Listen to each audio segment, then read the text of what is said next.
Bonjour à tous, dans cette vidéo je voulais faire suite justement à une autre vidéo que j'ai publiée il y a quelques temps sur les segments. Donc je voudrais vous parler de la gestion de vos segments et on va pouvoir en profiter pour faire le point sur le segment justement que nous avons créé lors de cette vidéo. Donc pour ce faire je vous invite donc à aller sur votre application Strava mais sur ordinateur, donc strava.com tout simplement. On va aller donc dans tableau de bord et on va retrouver mes segments. Je vais en profiter pour vous montrer comment ils sont rangés, donc les segments créés, les segments favoris ici pour ceux que vous avez choisi de mettre de côté, hein, les vôtres et ceux des autres coureurs.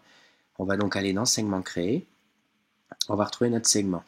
Donc tout est trié par ordre alphabétique, on retrouve les segments course à pied et vélo ensemble.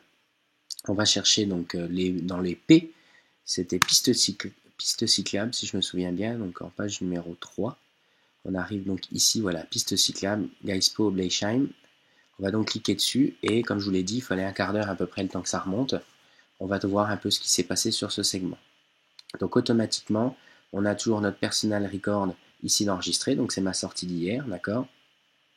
Je vous dis des bêtises, donc c'est pas la sortie d'hier, pourquoi? Parce que j'ai été plus rapide l'année dernière en 2016, donc on retrouve le meilleur temps, le personal record, donc en 2016. Ici, voilà, on a ensuite la personne qui a été le plus rapide avec son CR, ici c'est Fabrice Santagata le 28 juin 2016, et une femme, DD67, le 26 juillet 2016. Alors ce que je voulais vous montrer ici, c'est ce qui se passe assez souvent, c'est quand on crée un segment, on indexe donc toutes les personnes qui sont passées sur ce segment. Mais il arrive que des personnes n'aient pas enregistré leur activité comme il se doit. C'est-à-dire qu'ils sont partis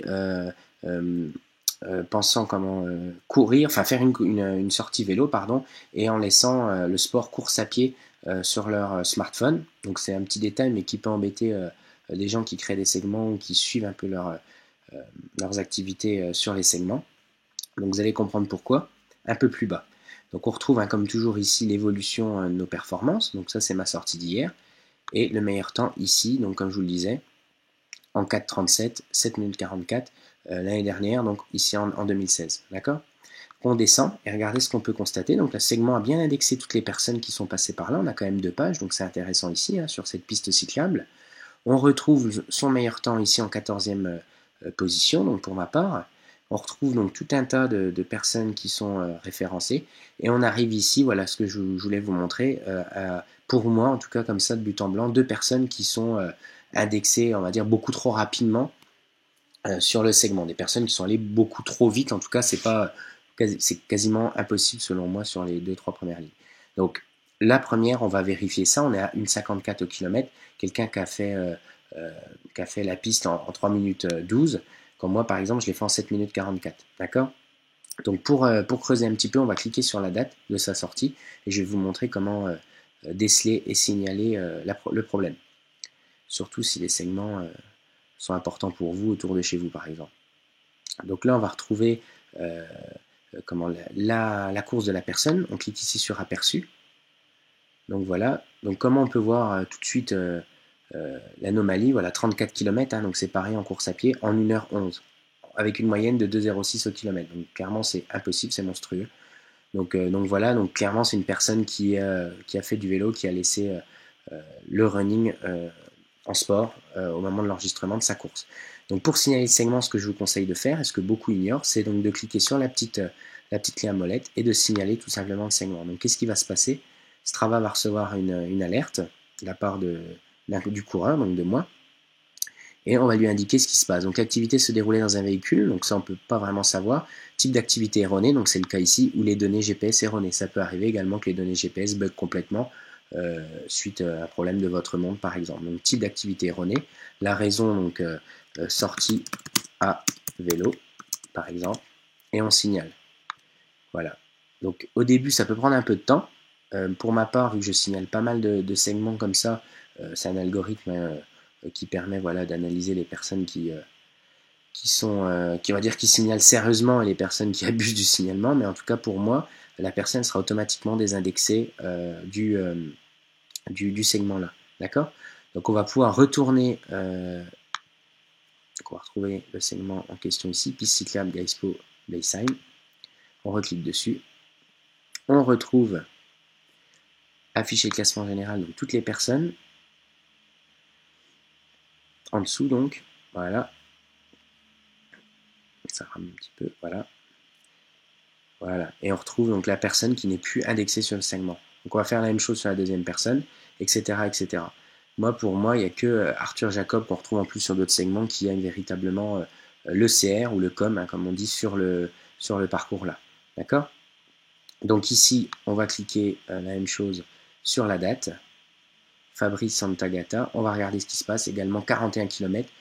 Les meilleurs efforts sur 5, 10, 15 km, donc voilà, c'est clairement impossible. D'accord, donc pareil, on va venir cliquer ici, signaler la personne, une personne encore qui est partie en vélo et qui n'a pas mis la bonne activité, type d'activité erronée, voilà, vélo, tout simplement. Il y en a beaucoup qui ne le savent pas, c'est dommage parce que des fois on se fait prendre des segments, on va dire bêtement par des gens qui connaissent pas forcément l'application.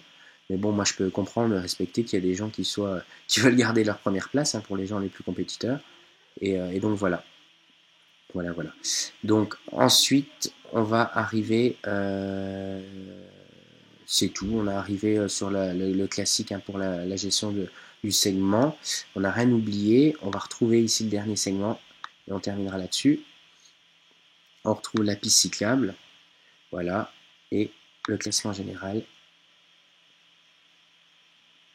Et on retrouve toutes les personnes et on a enfin quelque chose de relativement fiable ici, avec Arthur Jacob qui a le CR qui a le meilleur temps. On peut cliquer éventuellement sur sa date pour le vérifier, mais je me fais pas de soucis.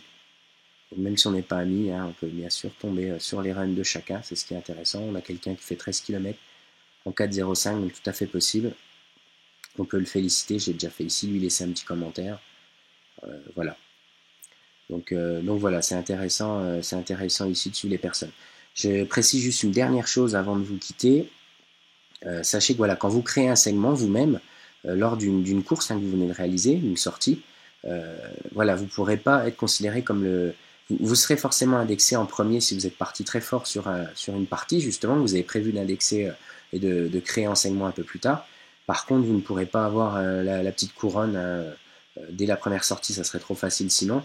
Donc voilà, c'est bien lors d'une deuxième sortie éventuellement, une fois que les gens donc, sont au courant qu'il y a un segment, que vous pourrez éventuellement prétendre avoir votre petite couronne. Voilà, je tiens à le préciser, mais il y a pas mal de gens qui me posent des questions justement à ce sujet. Voilà, voilà.